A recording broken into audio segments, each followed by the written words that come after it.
One day last year, when Amy Kuzno was walking home from her morning shift as a chef at K. Paul's Louisiana Kitchen, she got a phone call. My boss called me and said, don't come back to work. It was March 15th, 2020, the beginning of the pandemic here in the U.S., and the restaurant industry was in really bad shape. And I said, okay, well, what do I do now? They were like, I don't know, you're on your own. She had moved from Detroit to New Orleans with the dream of becoming a chef, but like millions of Americans, the pandemic cost Kuzno her job. Today, she's one of more than 7 million Americans who are behind on rent.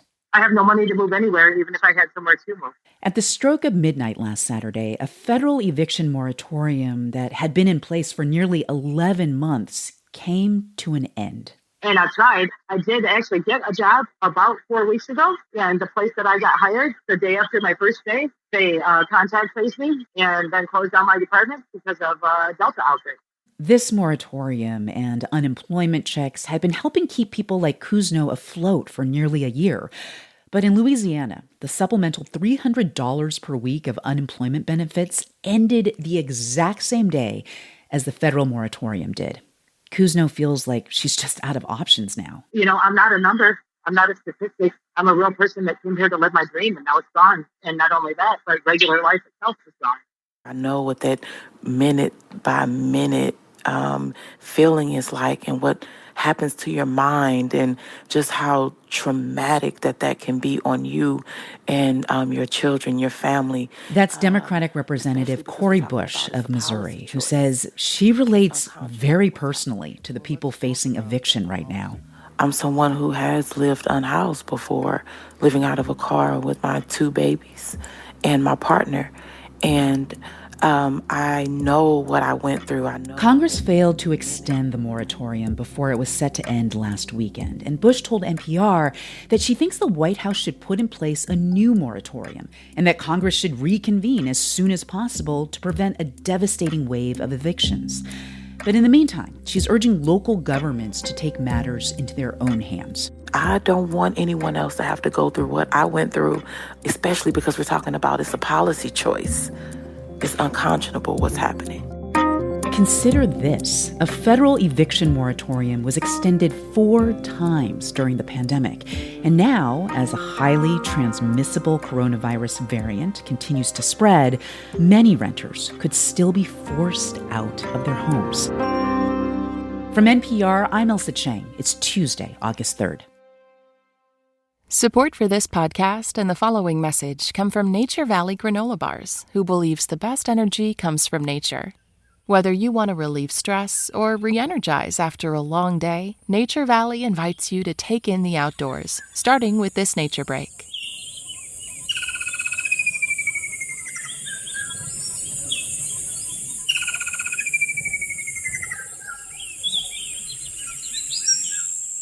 For more, visit takeintheoutdoors.com.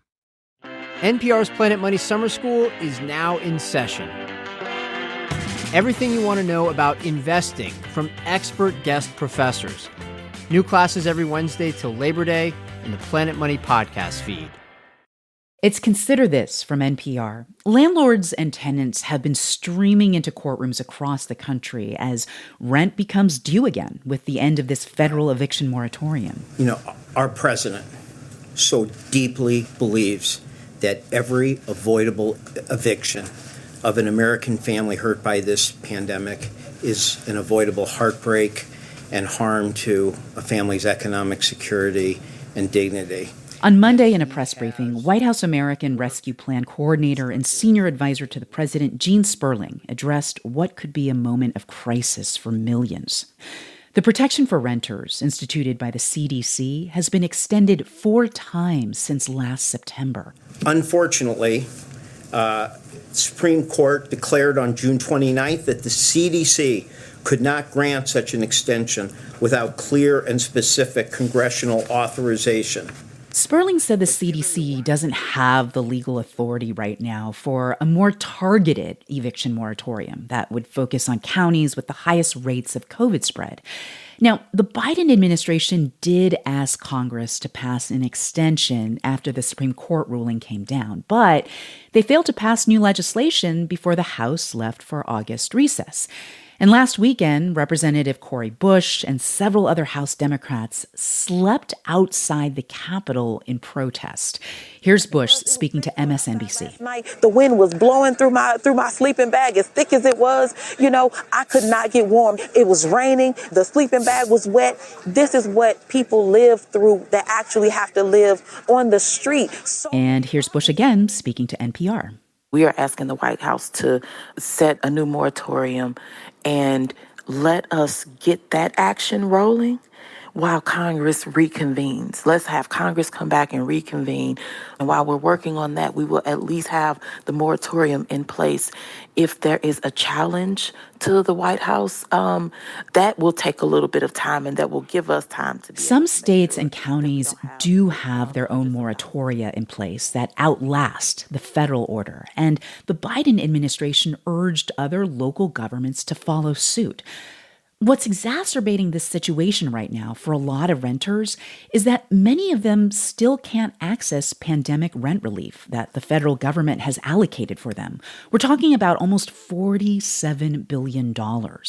Many of the local programs that are supposed to distribute that money cropped up during the pandemic. They were set up totally from scratch, and a lot of them have just been overwhelmed by the sheer volume of applications for aid. To date, by the end of June, only $3 billion of the over $46 billion in rental assistance had been distributed at all.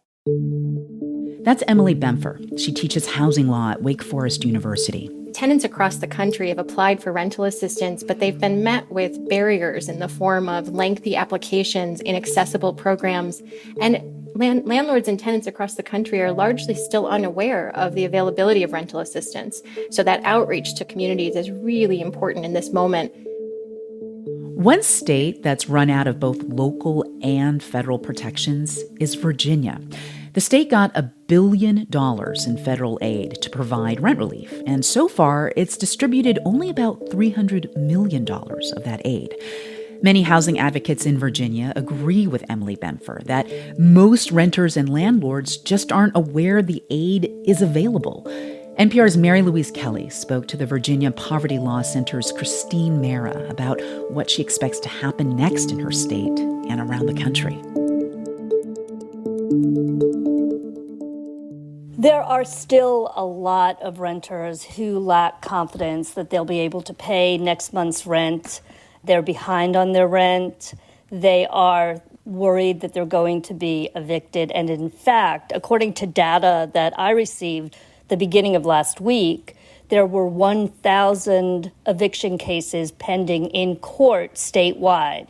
But when we take into account that there was a nationwide moratorium on evictions until Saturday night, the fact that there were still 1,000 cases pending here in Virginia tells you that the worst maybe isn't over, and we still need to be making sure that renters are protected. It sounds like if cases are pending, if some people are already in the hole for their rent, they're worried about a knock on the door.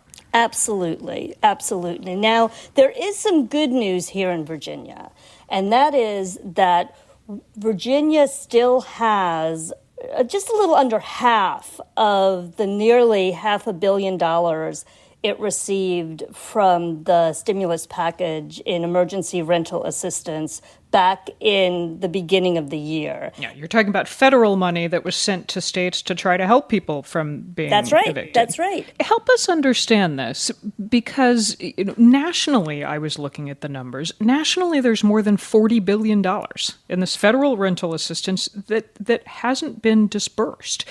Is part of the problem, too, renters not knowing how to apply for this, not knowing how to navigate and what rights they have? That is a huge problem, and they need help actually applying. Many of these tenants don't have access to the internet. Many of these tenants are not English speakers. Okay, so give us a tiny bit of just news you can use for people who may be listening, who may be waiting for that knock at the door.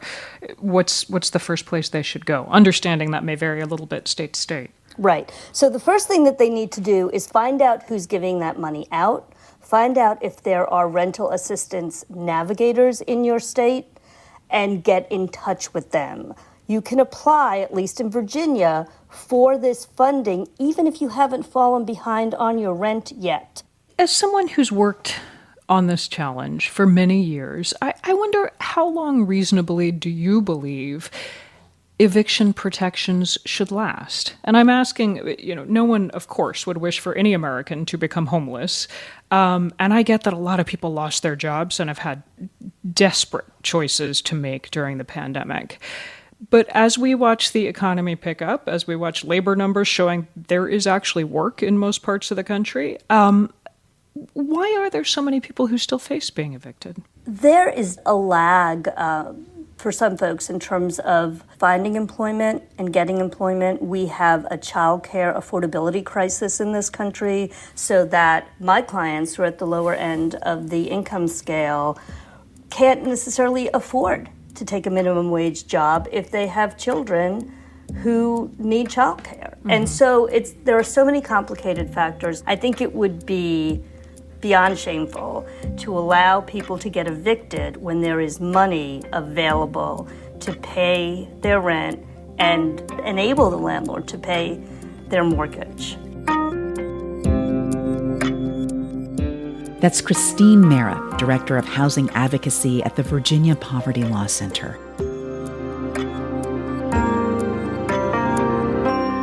You're listening to Consider This from NPR. I'm Elsa Chang.